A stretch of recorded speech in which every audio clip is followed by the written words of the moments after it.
fellow Singaporeans. My name is Jeannette Chong-Aruldoss, and I'm the NSP candidate for Mountbatten. May I know if there are any Mountbatten residents here? I'd like to say hello to you. I'm very happy to see Mountbattenites here. Thank you. Residents of Mountbatten have not been able to vote in the last 3 general elections of 1997, 2001, and 2006. They have been robbed of their right to vote because of the GRC system.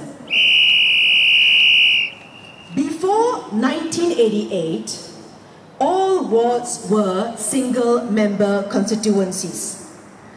In 1988, the PAP government introduced the GRC system. At first, the GRC team will comprise 3 members. In 1991, laws were changed to increase the number of candidates in the GRC team to 4, maximum number to 4. In 1996, laws were again changed to increase the maximum number of candidates to 6. When the GRC system was first introduced, Mr. Goh Chok Tong explained to Singaporeans that the GRC scheme was good for Singaporeans. Andy. It would be the best way to ensure that minority races would be represented in Parliament. Mr. Goh Chok Tong assured Singaporeans that the GRC system would benefit Singaporeans. In the last 3 general elections, Marine Parade was a supersized 6-man GRC comprising 150,000 voters headed by Mr. Goh Chok Tong. A vote for Mr. Goh Chok Tong is also a vote for all the other 5 persons in the GRC team. If there's anyone you do not want to vote for, then it is as if you are voting against Mr. Goh Chok Tong. This system of voting made it very difficult for opposition party to contest Marine Parade GRC in the past. So, the 6-man GRC team for Marine Parade enjoyed walkovers in each of the last 3 general elections.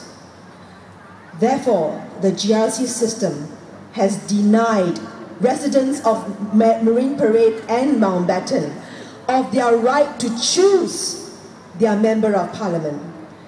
Has the GRC system benefited voters of Marine Parade and Mountbatten? No!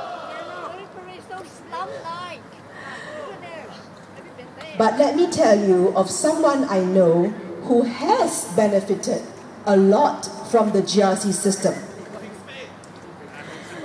In 1984, at a time when all the wards were single-member constituencies, a 38-year-old personnel manager fought a contested ward and won the mandate of the majority to sit in Parliament.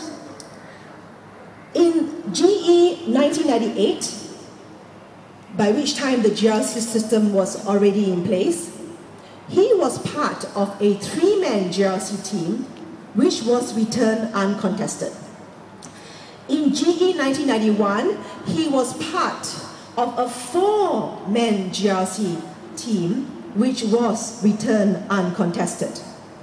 In each of GE 1997, 2001, and 2006, he was part of a 5-man GRC team, all of which was uncontested. Now, can you guess who this person I'm referring to? Gu Chai Ji. The man I'm referring to is Mr. Wong Kan Seng.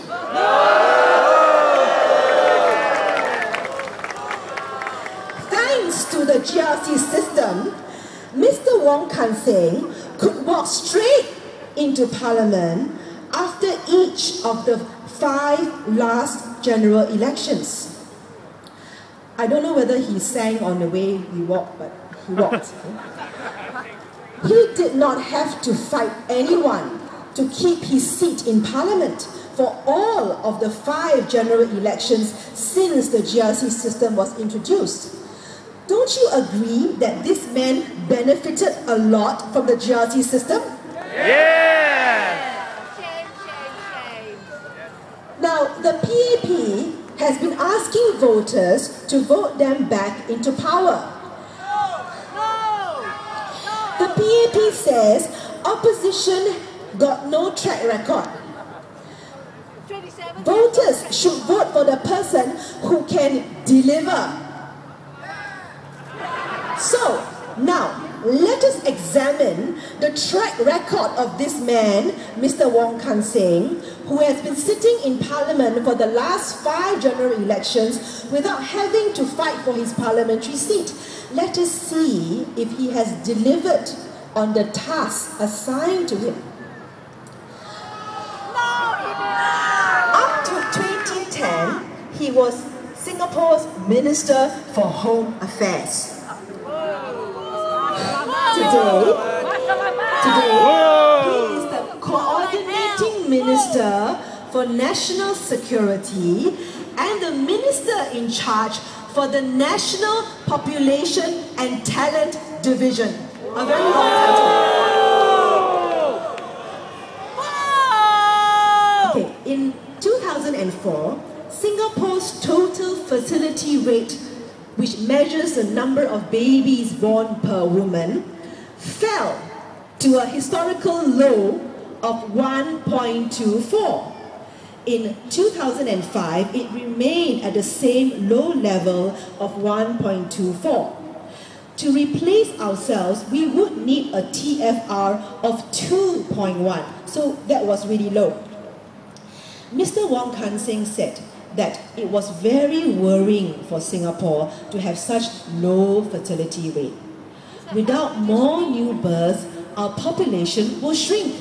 Our country's growth and prosperity would depend on how we tackle Singapore's population challenge.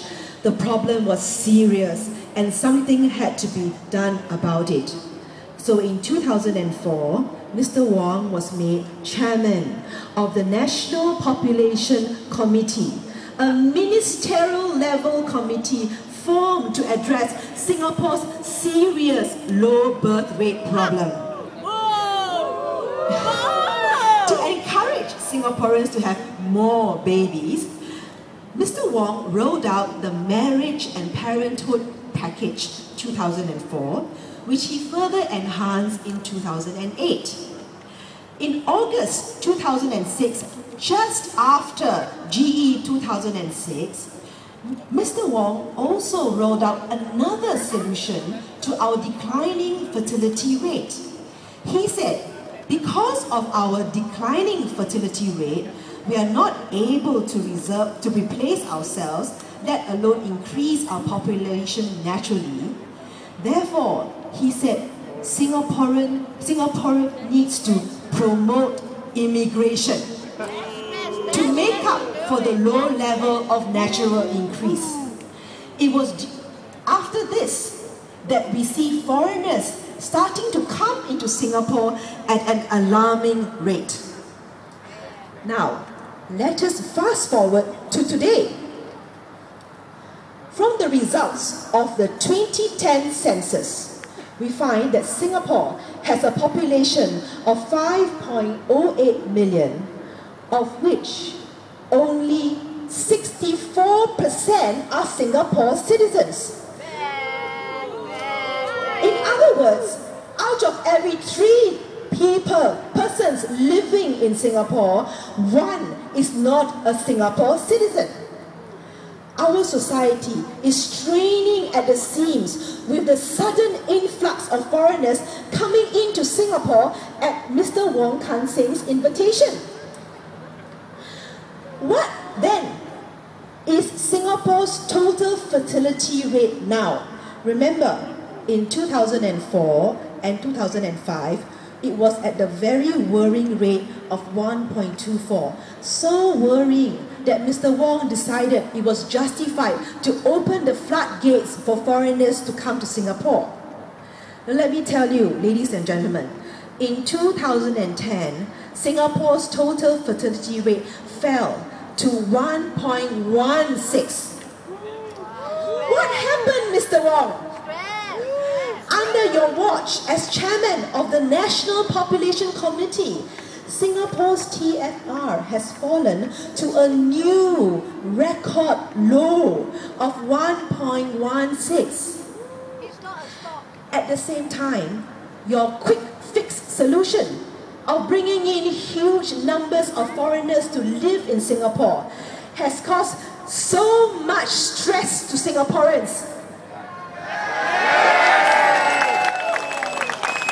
that it has now become a hot button topic in this year's GE.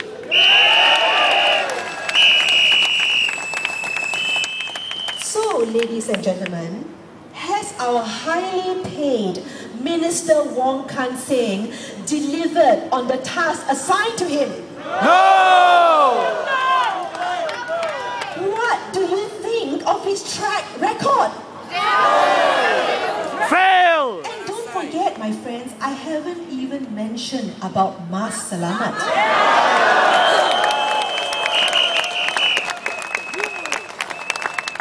Should those who have messed up on their assignments be returned to sit in Parliament? No! Friends, when the GRC system was introduced, when Minister Wong said you needed more foreigners in Singapore, when other bad laws and policies were rolled out, there was not enough opposition members in Parliament to ask the hard questions and to challenge the need for such policies. You need to vote more opposition into Parliament! Yeah!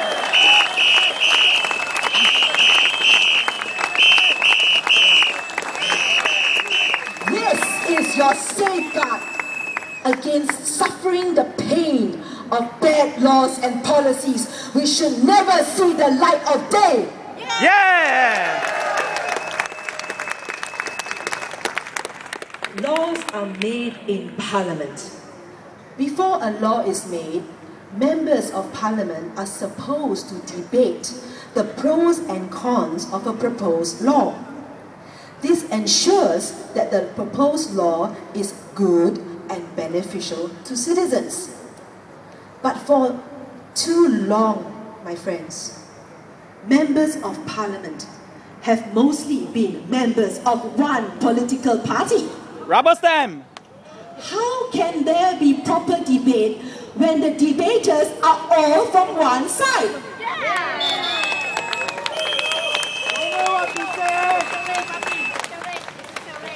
Without opposition in Parliament, there will only be one voice in Parliament, the voice of the PAP. They will do what they say is best for you. They will say, trust me, I know what is best for you. After GE 2006, what happened? Minister pay went up by 60%. GST went up from 5 to 7%. The prices of everything have gone up. Yes! Meanwhile, our birth rate sank to a new low. Our buses and roads are jammed. We face ERP gantries at every turn. Our quality of life has gone down the hill. Will you dare to trust the PEP to do what is best for you? No! So for the sake of your future, for the future of your loved ones, vote for opposition. Vote for change. Yes! NSP. No!